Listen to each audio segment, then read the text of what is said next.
for coming to the show. Kidding? I'm so excited. I'm like little kid level geeked right now. This is exciting stuff. I'm a big fan of yours, and to have you and Willie Nelson on the same show is... It's a weed heavy show. It's yeah, no, that's not what it is. I want to get to know you, buddy. I know that you're from Omaha, Nebraska. I am, yeah. And yeah, we One allow person? Weird. we allow 1 to 2 Yeah, people from yeah, Omaha every night. But then you moved to LA to start your career in comedy, or how did that work? What was your first job? Yeah, my very first job in LA was at the Hollywood Improv Comedy Club. I was like 19 years old. Yeah, I know you started there too, right? That was my club on Yeah. Melrose? Yeah, Oh yeah. my gosh. Eddie, No the way. bartender, he used to always say, "You're like Jimmy Fallon," which was pretty cool. Is that right? Yeah, uh-huh. Oh, hi, Eddie. I love Eddie, What's the up, Eddie? bartender. Yeah, he Yeah. knows.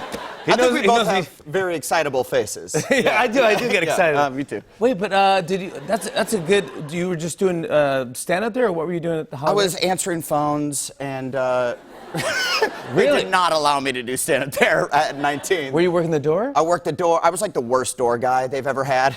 Because are you No. intimidated by this guy? I'm No. like, you have to keep it down. And they're like, absolutely not. I'm like, I'm gonna get someone larger. We're gonna get the other guy. Do you ever have to deal with any hecklers?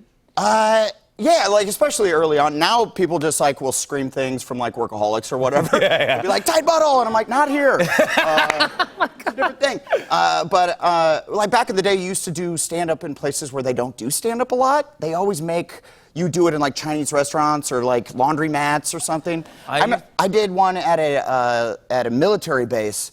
And they didn't tell, it was in the officers' quarters, so there's like the bosses, and they didn't tell them that it was comedy night, and it was playoff football, which was happening. So they're all watching the game, and then some woman goes, "Are you guys ready for comedy?"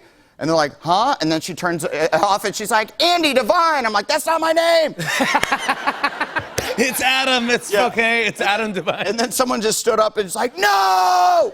Actually, and that got yelled the no. biggest laugh of the night, for sure. But did you end up doing stand I up? tried to do like 5 minutes, and then one guy was just freaking out. I was like, "This is not happening! Not here!" Wow. Yeah. We have to watch the playoff game. I need to see the Patriots! I'm like, "You can watch the Patriots!" Wow. What did so you do? I'm like, "You could turn the game back on. It's okay." But I needed the $100 they were giving me, so I'm like, "Can I just entertain your wives?" And there's like the wives that were just pounding drinks in the corner. Yeah. And so I just like sat down with them and like sort of conversationally did my act. Was it sit down stand up? Yeah. I had a similar Yeah. gig. It was tough. I did West Point, and I went in, and they had there's like a One in every crowd. One in every crowd. There was like a Rathskeller or some pub or wherever we all used to hang out. Mm-hmm. And again, they didn't announce that it was comedy night or whatever, and people were just hanging out there. And I go, "Where's the microphone?" The guy goes, "Oh, there's no mic." And I go, It's right here. He's like, how do we know that? He goes, "I'll just tell everyone to be quiet." And I go, "This is terrible. This is gonna be awful."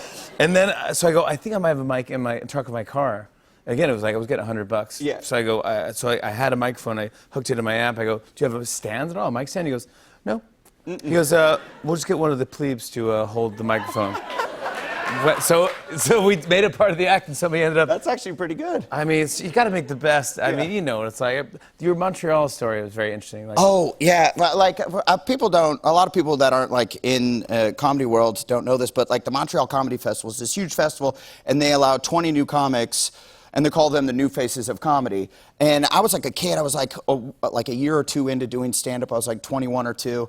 And I had got a call back for it, so this is a real big deal. it's a giant. Huge deal, and I'm like really nervous, you know, and I was like, I'm gonna keep it general, and I'm gonna say, "Hey, comedy crowd." I don't know why I was gonna say that. That's your opening line. But that was my opening line. And this industry all Yeah, in the tons. room. It's packed full of industry. And then I come out and go, "Hey, comedy cloud." Gah! Comedy club? I said comedy cloud, and then I just realized what I did, and I go, "No!" Actually, I scream the F word, and I throw the mic down, and I'm like, "I'm out of here!" And I walk through the crowd, and I go, "Look at all this industry. They could have made me." But then I say, "Comedy cloud," like committing way too hard to the bit. And then I go outside, and the bouncer's like, "Hey, man," Reggie, I know this bouncer, and he's like, "I think you're supposed to be back in there." And I'm like, "Yeah, I definitely should be." I said comedy cloud. He's like, "You shouldn't have said that." And then I go back in, And the MC was like taking the mic, and he goes, Comedy Cloud. And I go and I grab it and I go, how we doing, Comedy Crowd? Oh yeah, that's how you do it. Bring it all back around. And they were like, you are genius. You planned that all along. And I'm like, No. On and on and on. I said, and it's on and on and on.